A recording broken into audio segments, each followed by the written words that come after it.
que vous allez bien. Tout d'abord, je vous souhaite une très très bonne année 2023 et j'espère que tout s'est bien passé pour vous et je rends grâce à Dieu parce qu'il nous a permis de rentrer dans cette nouvelle année 2023 et je voulais aussi m'excuser pour mon silence. Ça fait un an qu'il n'y a plus rien eu dans cette chaîne et par la grâce de Dieu, on va vraiment reprendre. Je vais essayer vraiment, je prie que Dieu vraiment me donne la force de poster au moins une vidéo par semaine. Et comme ça, on va continuer à se fortifier les uns les autres. Aujourd'hui, en fait, je voulais partager avec vous un sujet qui me tient vraiment à cœur, par rapport à la situation difficile que je vis en ce moment, que je vis en fait depuis 2020, le Seigneur m'apprend, ce qu'il m'a appris particulièrement ces derniers temps, c'est à voir avec les yeux de la foi. Donc le titre de cette vidéo sera les yeux de la foi. Et je vais essayer de la diviser en trois parties pour pas qu'elle soit très longue. Donc ça va être trois petites vidéos sur les yeux de la foi et on va parler de trois personnages différents. Donc sans plus tarder, on va rentrer dans le vif du sujet. Donc comme je vous l'ai dit, cette vidéo s'appellera, le titre de cette vidéo sera les yeux de la foi. Et donc on va parler par commencer de Rahab. On va commencer par parler de Rahab, excusez-moi. Je pense que vous connaissez tous Rahab. Son histoire se passe dans le livre, ça se retrouve dans le livre de Josué, chapitre 2, à partir du verset 17. Donc Josué, chapitre 2, à partir du verset 17. Qui est Rahab? Rahab, c'était en fait une prostituée.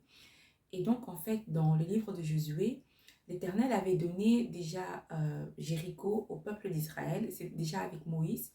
Mais comme Moïse n'avait pas écouté l'ordre que l'Éternel lui avait donné, alors Dieu avait décidé que Moïse ne verra pas ce beau pays, donc Jéricho, où coule le lait et le miel. Donc ce serait Josué qui va faire entrer le peuple d'Israël dans ce pays qu'on appelle Jéricho. Et donc Josué, ce qu'il a fait, il a envoyé deux espions pour aller tâter le terrain, on va dire, espionner le pays et donc en vue d'aller posséder ce pays. Et une fois les espions arrivés sur place, le roi de Jéricho a entendu, a eu donc écho qu'il y a des espions qui sont venus explorer les pays. Donc il a décidé d'envoyer des soldats pour aller à leur poursuite. Et Rahab, en fait, la prostituée, ce qu'elle a fait, elle a caché ses espions dans sa maison. Donc elle les a cachés parce que elle avait entendu parler de Dieu et elle avait entendu donc les prodiges que Dieu avait fait en Égypte et tout ça. Et donc elle savait, elle a su, sûrement dirigée par le Saint-Esprit, que le pays de Jéricho était donné en possession au peuple d'Israël. Donc c'est la raison pour laquelle elle a décidé de cacher les deux espions dans sa maison.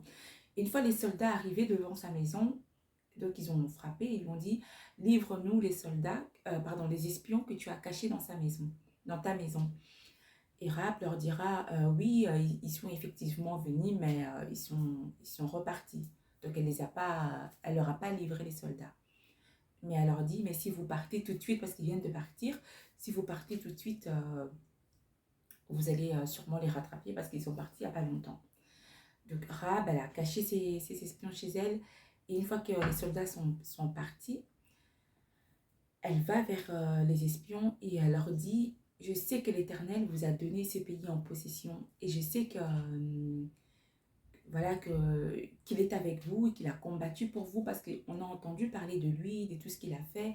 Et une fois que Dieu vous aura donné ce pays, j'espère que vous pourrez agir avec bonté envers moi comme je l'ai fait avec vous. Et donc c'est là qu'ils vont conclure un pacte avec Rahab la prostituée. Et donc voilà, la bataille arrive et effectivement, le peuple d'Israël vient attaquer, ils n'ont même pas attaqué, ils ont fait 7 fois le tour. Je vous laisse plutôt aller lire son histoire dans le livre de Josué. Mais pourquoi en fait je voulais parler de Rahab? Parce que ce qui m'a interpellée dans cette histoire, donc comme on l'a dit au début, Rahab c'était une prostituée, ok? Donc on peut dire, analysons sa vie. Donc elle vivait dans l'impudicité, elle faisait des choses qui n'étaient pas conformes à la parole de Dieu.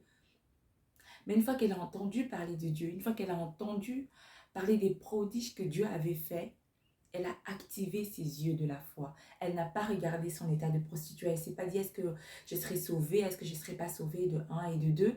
Les Israélites n'avaient même pas encore eu le pays en possession, mais Rahab a cru en cette parole. Elle a cru à ce que le Saint-Esprit lui avait... Donc, en fait, elle a activé les yeux de la foi, ce qui lui a permis de conclure un pacte avec les peuples d'Israël, et c'est grâce à ce pacte que elle et toute sa famille ont été sauvés. Donc, je me suis dit, sûrement dans le pays de Jéricho, il y avait peut-être des gens qui vivaient bien, enfin, par bien vivre, je veux dire par là, des gens qui avaient une vie pieuse, des gens qui faisaient le bien, les gens qui obéissaient à la loi et tout ça. Mais tous ces gens-là, dans tous ces pays, il n'y a qu'une seule personne, enfin qu'une seule famille qui n'a pu être sauvée à cause de la foi d'une seule personne en fait. Parce que Rahab a eu foi en Dieu, parce qu'elle n'a pas regardé la situation avec les yeux charnels, elle a activé ses yeux de la foi et grâce à ça, elle et sa famille ont été sauvées. Donc l'Éternel est vraiment en train de m'apprendre depuis 2020, je dirais, à voir avec les yeux de la foi. Vous savez, face aux situations souvent difficiles, on a tendance à oublier ce que Dieu a fait dans le passé. On a tendance à se lamenter tout de suite parce que en fait, on voit tout de suite la grandeur de la situation et on minimise Dieu. Alors que Rahab, elle a mis devant elle la grandeur de Dieu. Elle a vu la puissance de Dieu. Et donc directement, elle a décidé en fait de... Elle a risqué sa vie parce que les soldats, ils auraient pu forcer la porte de sa maison et commencer à fouiller et trouver les espions. Et ça aurait pu être, oui, très très compliqué pour elle par la suite. Mais elle a risqué sa vie parce que elle a eu confiance en Dieu. Elle s'est dit, c'est Dieu là qui a combattu pour eux en Égypte.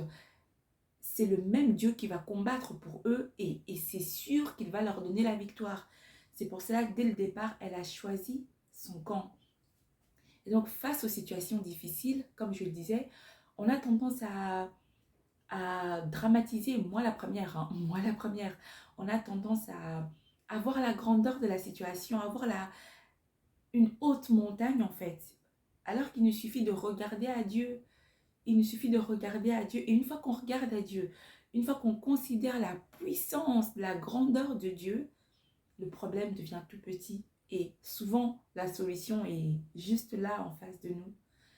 Et donc je voulais encore nous encourager par cette première vidéo de 2023 à activer les yeux de la foi, à toujours voir les situations avec les yeux de la foi. Le Seigneur vraiment m'apprend dans une situation à dire, ok Seigneur, dans cette situation, comment est-ce que je peux te glorifier? Plutôt que de dire, Seigneur, pourquoi moi? Pourquoi encore? Qu'est-ce que j'ai mérité? Non, j'apprends seulement à dire, Seigneur, comment est-ce que je peux te glorifier dans cette situation? Qu'est-ce que tu veux m'enseigner dans cette situation? C'est un exercice super difficile parce que moi, dès que je vois le problème, je stresse, mais c'est alors que je prie et j'entends la voix du Saint-Esprit qui me dit, mais pourquoi tu paniques? Souviens-toi que j'ai été avec toi.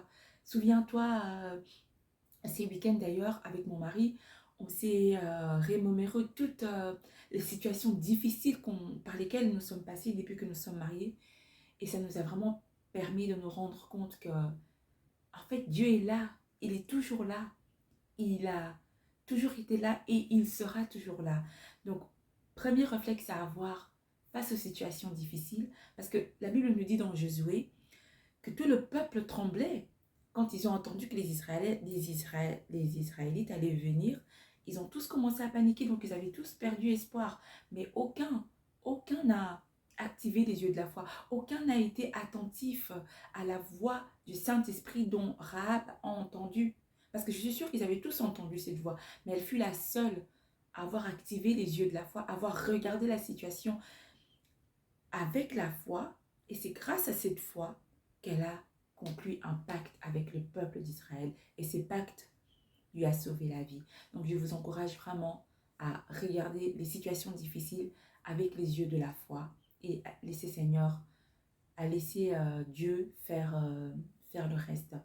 La semaine prochaine, par la grâce de Dieu, on parlera d'un deuxième personnage qui a aussi activé les yeux de la foi. Et on va voir comment le Seigneur lui a donné la victoire. Merci de m'avoir suivi. N'oubliez pas de vous abonner. On va vraiment essayer de faire grandir cette chaîne. Si ce message vous a fortifié, abonnez-vous et n'hésitez surtout pas à partager à une personne à qui ça peut faire du bien. Merci, au revoir.